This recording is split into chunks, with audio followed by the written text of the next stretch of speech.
श्रवण कुमार के माता पिता नेत्रहीन थे और वे उनकी सेवा में अपनी पूरी निष्ठा से समर्पित रहते थे।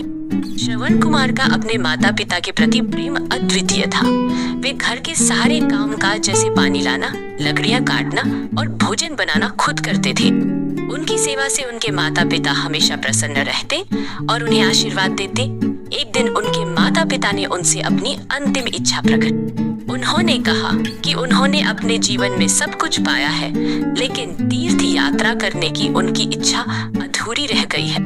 श्रवण कुमार ने अपने माता पिता की इस इच्छा को पूरा करने का वचन दिया। श्रवण ने एक कांवड़ बनाया जिसमें दोनों माता पिता को बैठाकर वे तीर्थ यात्रा पर निकल पड़े। वे उन्हें काशी, प्रयाग, गया और अन्य पवित्र स्थानों पर ले गए। यात्रा के दौरान वे अपने माता पिता को तीर्थ स्थानों का महत्व और उनकी कहानियां सुनाते रहे। एक दिन वे तीर्थ यात्रा के दौरान अयोध्या के पास के जंगल में पहुंचे। रात्रि विश्राम के समय उनकी माता को प्यास लगी। श्रवण पानी लाने के लिए पास की सरयू नदी के तट पर गए।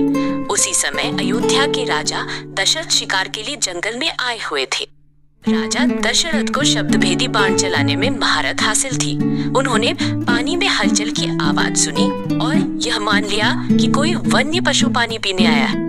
राजा दशरथ ने आवाज के आधार पर तीर चला दिया, जो श्रवण के सीने में जा लगा। श्रवण के मुंह से आह निकल गई और वे जमीन पर गिर पड़े। जब राजा दशरथ घटनास्थल पर पहुंचे तो उन्होंने देखा कि उनका बाण किसी वन्य पशु को नहीं बल्कि एक युवक को लगा है। उन्हें अपनी गलती का एहसास हुआ और उन्होंने श्रवण से माफी मांगी। श्रवण अपने माता पिता की चिंता से व्यथित थे। उन्होंने राजा दशरथ से कहा, राजन, मेरी मृत्यु का मुझे कोई दुख नहीं है, लेकिन मैं अपने अंधे माता पिता को तीर्थ यात्रा पूरी नहीं करवा पाया। कृपया मेरी अंतिम इच्छा पूरी करें। उन्हें पानी पिलाकर मेरी मृत्यु का समाचार दें।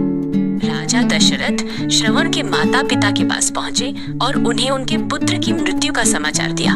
यह सुनकर वे दोनों गहरे शोक में डूब गए। अपने पुत्र को खोने के गम में उन्होंने राजा दशरथ को श्राप दिया, राजन, जैसे हम पुत्र वियोग में तड़प रहे हैं, वैसे ही तुम्हें भी पुत्र वियोग सहना पड़ेगा। श्राप के प्रभाव से राजा दशरथ को अपने जीवन के अंतिम दिनों में रामचंद्र जी के वनवास का दुख सहना पड़ा। वे अपने पुत्र राम के वियोग को सहन नहीं कर पाए और इसी दुख में उन्होंने अपने प्राण त्याग दिए।